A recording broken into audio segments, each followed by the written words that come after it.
a first edition of The Great Gatsby by F. Scott Fitzgerald. I'm Adam Blakeney from Peter Harrington, and this is a remarkable copy of the first edition of what is considered by many people to be the greatest American novel of the 20th century. As a copy of the book, it's a strictly usual first edition. There is this marvellous way you can tell it's a first edition. You look to page 205. There are several textual points of interest, but you look to 205 and you go down here, and he's trying to say we're getting sick and tired of it, which is what the correct reading should be. And it says famously, we're getting sick in tired of it. Now, all copies of the first printing of this book have that text. There's a lot of nonsense talked about it, but that is your tell. Scribners later went on to put an A on the back of the title page of their first printings, and that's how you tell, but that's not for a few years. So when you see a copy with a 1925 title page of this book, you look to page 205, you look for sick in tired. However, they printed 25,000 copies or something of this book, and one finds it in this condition fairly readily. But not like this, because this is a fine presentation copy of the book inscribed by Fitzgerald to a very interesting fellow with whom he was working in the motion picture industry towards the end of his life. So we look to where Fitzgerald always inscribed books, which is on the front free endpaper.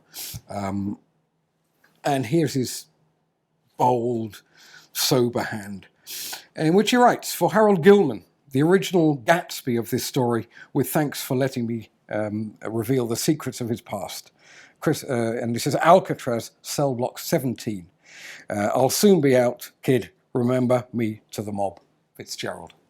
Now, several things. Harold Goldman was a very interesting fellow. He was a socialist writer, got caught up in after the war in the McCarthy witch hunt, and at this time was writing as part of the staff writers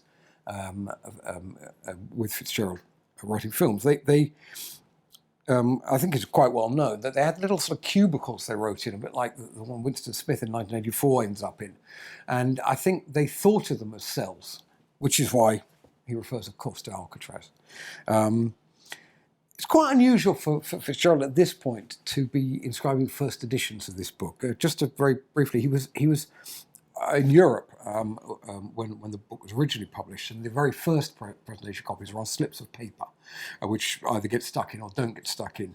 When he gets back, the second edition was already printed, so we find copies of the second edition. And then he is, of course, famously forgotten. And by the time I think this is presented, and it's not dated, but we think it's sort of late 30s. He dies in 41.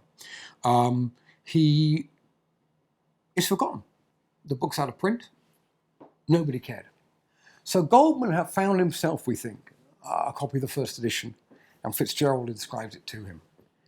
And that is a rare thing, and very, very desirable indeed. So for more details of this and other works by Fitzgerald and other American authors, please visit our website.